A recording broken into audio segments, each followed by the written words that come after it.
பாரதிக்கு கண்ணம்மா நீ எனக்கு உயிரம்மா, நீ எனக்கு உயிரம்மா.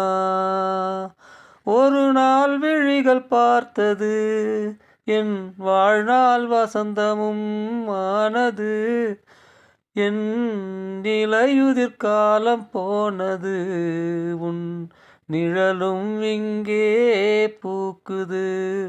ஐயையோ தீயை எந்தன் நெஞ்சில் வைத்தாலே, அம்மம்மா சொர்க்கம் ஒன்றை வாங்கி தந்தாலே. கல்லைத்தான் தட்ட தட்ட சிற்பம் பிறக்கும், கண்கள் தான் தட்ட தட்ட உள்ளம் திறக்கும். பாரதிக்கு கண்ணம்மா நீ எனக்கு உயிரம்மா, நீ